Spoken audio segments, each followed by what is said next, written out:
तो आज का दंगल मध्य प्रदेश और छत्तीसगढ़ विधानसभा चुनावों को लेकर, क्योंकि दोनों ही जगह, दोनों ही राज्यों में 17 नवंबर को मतदान होना है और इसीलिए बस अब से थोड़ी ही देर बाद सार्वजनिक चुनाव प्रचार थम जाएगा।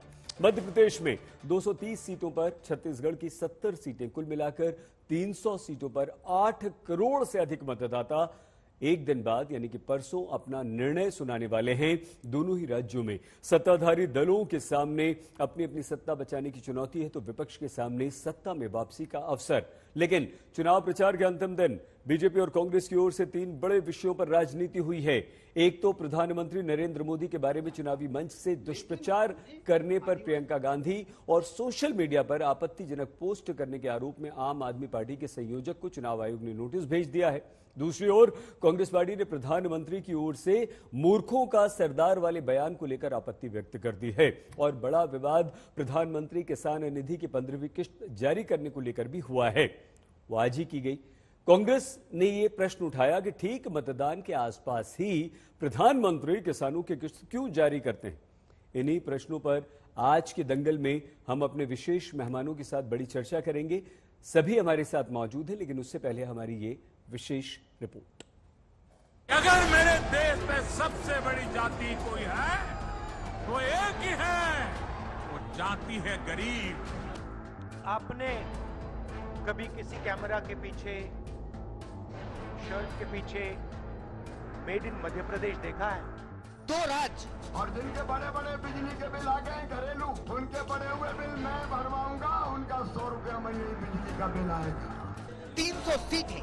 उसके शासनकाल में एक भी शिक्षकों की भर्ती नहीं हुई, हमारे शासनकाल में 30,000 शिक्षकों की भर्ती। सैकड़ों उम्मीदवार, लाखों कार्यकर्ता और दोनों सूबों में 8 करोड़ से अधिक मतदाताओं के महापर्व में सिर्फ एक दिन बाकी है और तब फैसला होगा कि महाकौशल इलाके में 38 विधानसभा सीटों पर क्या कांग्रेस को पछाड़ पाएगी बीजेपी, क्या ग्वालियर चंबल क्षेत्र की 34 विधानसभा सीटों पर अपनी पकड़ रख पाएगी कांग्रेस, क्या बुंदेलखंड विंध्य क्षेत्र की 56 सीटें बीजेपी के लिए अजय गढ़ बने रहेंगे, मध्य क्षेत्र की 36 विधानसभा सीटों पर क्या बीजेपी को टक्कर दे पाएगी कांग्रेस और मालवा निमाड़ की 66 विधानसभा सीटों पर इस बार कौन बढ़त बना पाएगा। और कांटे की ये टक्कर सिर्फ मध्य प्रदेश में ही नहीं, छत्तीसगढ़ में भी है, क्योंकि चुनावी रण क्षेत्र में इस बार बीजेपी की ओर से शिवराज सिंह चौहान के पास पीएम मोदी का नाम, केंद्र सरकार के काम, लाडली योजनाओं का आशीष है, तो 2 दशकों तक सत्ता शीर्ष पर बने रहने के बाद की चुनौती।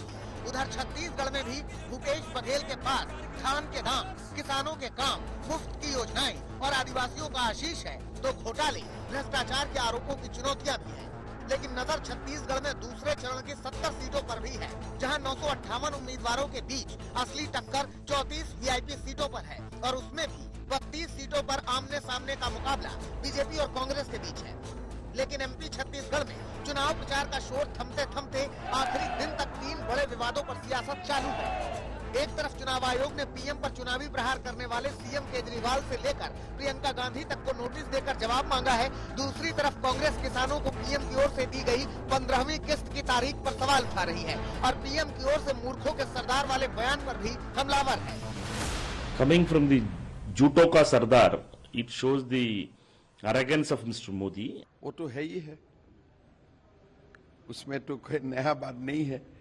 हमारे नेता को उन्होंने गाली दी और मोदी जी को इतना अहंकार हो गया कि अपने सामने किसी को समझते नहीं। हालांकि ऐसे ही अपमान के आरोप में चुनाव आयोग ने प्रियंका गांधी को भी नोटिस दिया है, जिसमें 10 नवंबर को सानेवर की रैली में प्रियंका गांधी ने बीएचईएल के 4000 करोड़ के ठेके को लेकर पीएम मोदी पर आरोप लगाए थे। तो दूसरी ओर आम आदमी पार्टी के एक्स हैंडल से पीएम मोदी के खिलाफ 8 और 9 नवंबर को आपत्तिजनक चित्रण पोस्ट किया गया था। प्रियंका और केजरीवाल को 16 नवंबर की शाम तक चुनाव आयोग में जवाब दाखिल करना है, लेकिन इस बीच कांग्रेस की ओर से पीएम किसान निधि को लेकर भी सवाल उठाए जा रहे हैं।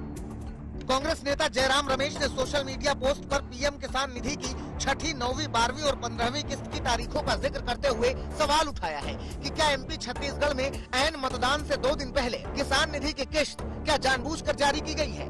हालांकि रांची में जनजातियों के विकास कार्यक्रम और विकसित भारत संकल्प यात्रा का शुभारंभ करते हुए पीएम मोदी ने देश के हर वर्ग के लिए काम करने की बात कही।